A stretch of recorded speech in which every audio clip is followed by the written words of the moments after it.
रात के ठीक 12 बज चुके थे। कॉलेज पूरा अंधेरे में डूबा हुआ था।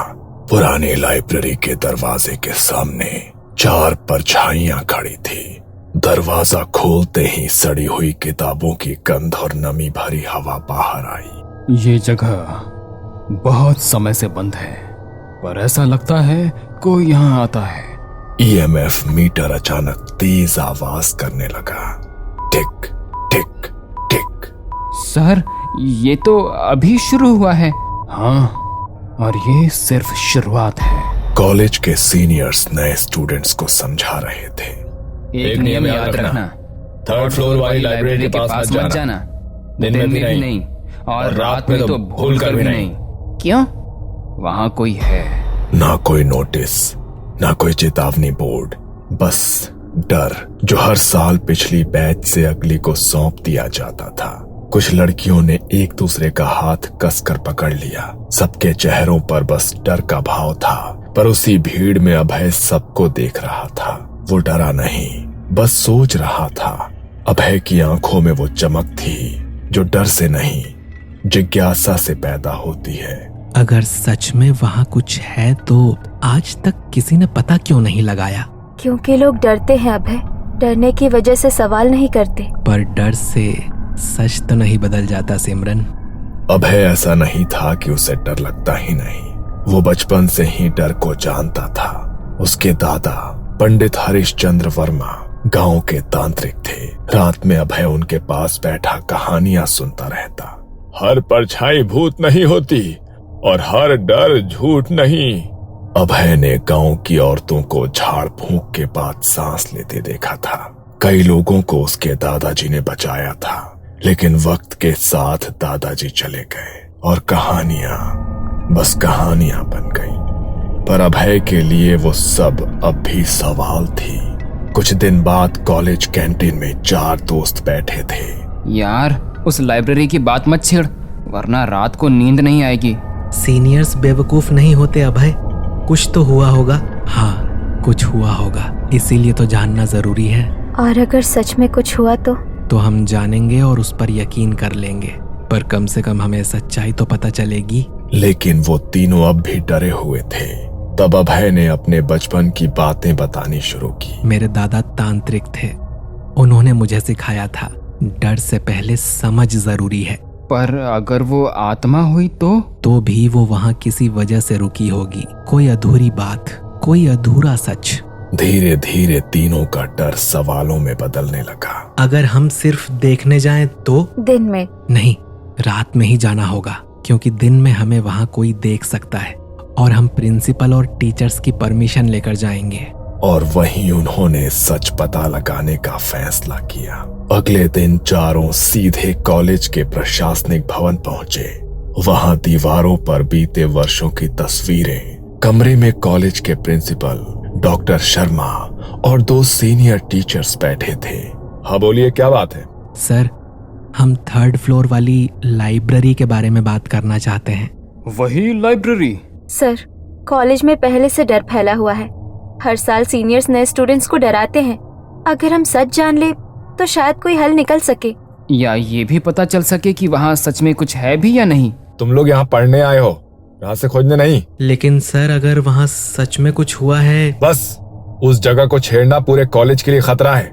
डर फैलेगा, पढ़ाई प्रभावित होगी और जवाब हमें देना पड़ेगा। सर, डर पहले से है, बस अनजान है। अगर वजह पता चल जाए तो शायद सब ठीक हो जाए।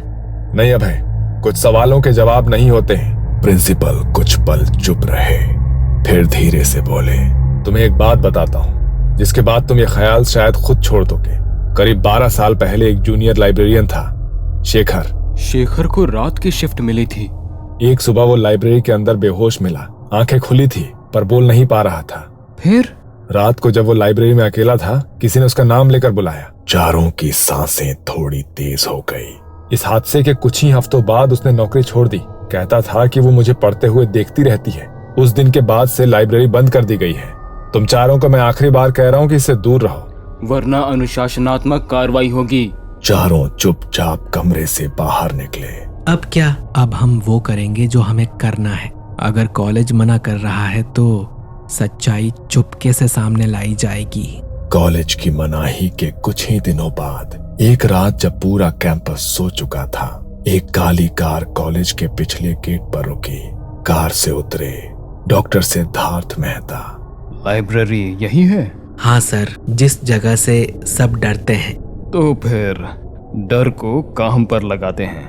पांचों लाइब्रेरी की तरफ बढ़े। लाइब्रेरी का दरवाजा कई सालों बाद खुला। अंदर धूल, सड़न की बू और बंद हवा। यहाँ तो सांस लेना भी भारी लग रहा है। जहाँ सांस भारी लगे वहाँ कुछ दबा हुआ होता है। डॉक्टर सिद्धार्थ ने एक एक करके अपने यंत्र निकाले। EMF meter, thermal sensor, digital recorder, night camera, मोमबत्तियां और नमक। हमारे अलावा कोई भी आवाज होगी वो रिकॉर्ड होगी। पहली रात जैसे ही ईएमएफ मीटर ऑन हुआ, बीप बीप बीप, मीटर की सुई अचानक ऊपर गई। सर, अभी तो कोई वायर भी नहीं है यहाँ। बिल्कुल, यही हमें देखना है। अचानक लाइब्रेरी की ट्यूबलाइट जली और 1 सेकंड में बुझ गई। अमन ने टॉर्च जलाई पर वो भी डिम होकर बुझ गई। मेरी टॉर्च बाहर तो चल रही थी। कुछ जगहें रोशनी बर्दाश्त नहीं करती। उस रात वो ज्यादा समय तक वहां नहीं रुक सके। सुबह होने से पहले उन्हें लाइब्रेरी से बाहर निकलना पड़ा। दूसरी रात डर तैयार था, कैमरे सेट थे, रिकॉर्डर ऑन था। तभी एक किताब अचानक शेल्फ से गिरी, फिर दूसरी, फिर तीसरी। ये किताबें कैसे गिरी? रोहन ने मोबाइल निकाला पर मोबाइल में बस 20% बैटरी बची थी और वो भी कुछ ही मिनटों में 0% हो गई। सभी के फोन बंद हो गए। इसी बात का डर था, ऊर्जा खींची जा रही है। रिकॉर्डर चल रहा था। अचानक कुछ फुसफुसाहट रिकॉर्डर पर आने लगी। कुछ साफ सुनाई नहीं दे रहा था। सबकी रीढ़ में ठंड दौड़ गई। अब निकलने का समय हो चुका था। सर, वो आवाज हमारी नहीं है।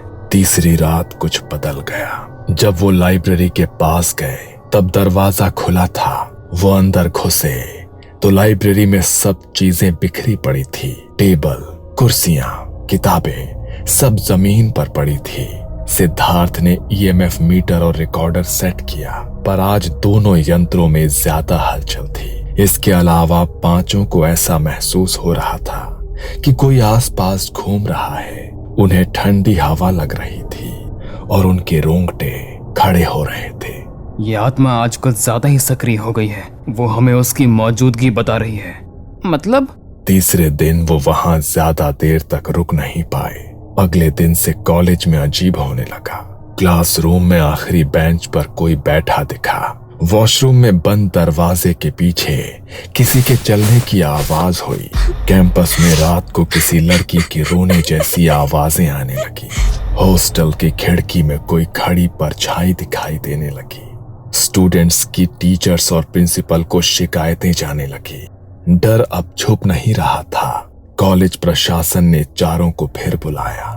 कॉलेज कैंपस में जो कुछ भी हो रहा है वो तो आपको पता ही होगा। बहुत सारे स्टूडेंट्स की शिकायतें आ रही हैं। अब सच बताओ कि तुम लोगों ने क्या किया है? सर, हमने लाइब्रेरी खोली थी। सब कुछ बता दिया गया। डॉक्टर सिद्धार्थ के बारे में, तीनों रातें, रिकॉर्डिंग की आवाजें। अगर ये सब यही नहीं रुका तो तुम्हें कॉलेज से निकाल दिया जाएगा।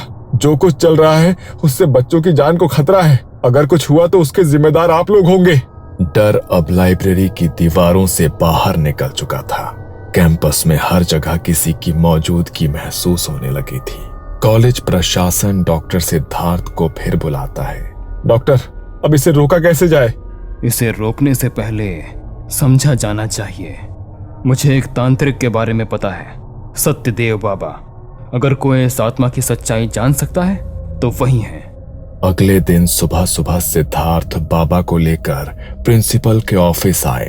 सफेद धोती, कंधे पर झोला, माथे पर राख, आंखें जैसे बहुत कुछ देख चुकी हो।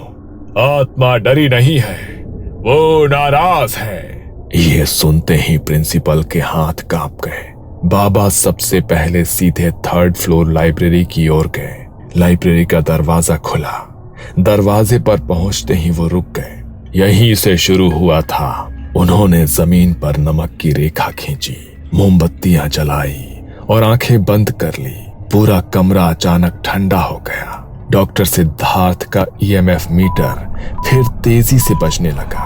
रिकॉर्डर में फिर से आवाजें आने लगी। बाबा, वो यही है। हाँ, और सुन भी रही है। बाबा ने संस्कृत में मंत्र पढ़ना शुरू किया। हवा भारी हो गई। अचानक रिकॉर्डर में एक साफ आवाज आई, मुझे यहाँ बांध दिया गया। सबकी सांसें रुक गई। पूछिए बाबा, क्या हुआ था? मैं यहाँ लाइब्रेरियन थी। 20 साल पहले एक प्रोफेसर, गलती मेरी नहीं थी। आवाज टूट रही थी। मैंने शिकायत की पर मुझे ही दोषी बना दिया गया। एक रात यही मुझे। कमरा एकदम सन्न। इसे आत्महत्या बताया गया था, पर यह हत्या थी। बाबा ने बताया, ना सही अंतिम संस्कार, ना कभी सच सामने आया, ना किसी ने इसके लिए न्याय मांगा। इसलिए आत्मा यहीं अटक गई है। और जब अभय और उसके दोस्त लाइब्रेरी में घुसे तो वो जाग गई। आज रात यही विधि होगी। रात 2:30 बजे लाइब्रेरी के बीचों बीच हवन कुंड बनाया गया। उस आत्मा का नाम उच्चारित किया गया। उसके लिए नए कपड़े, दिया और जल लाया गया। डॉक्टर सिद्धार्थ ने रिकॉर्डर ऑन रखा। बाबा ने उस आत्मा के अंतिम संस्कार की विधि पूरी की और उसे मुक्ति दिलाई। इसके बाद लाइब्रेरी में शांति हो गई। ईएमएफ मीटर भी शांत हो चुका था और रिकॉर्डर में भी अब कोई हलचल नहीं थी।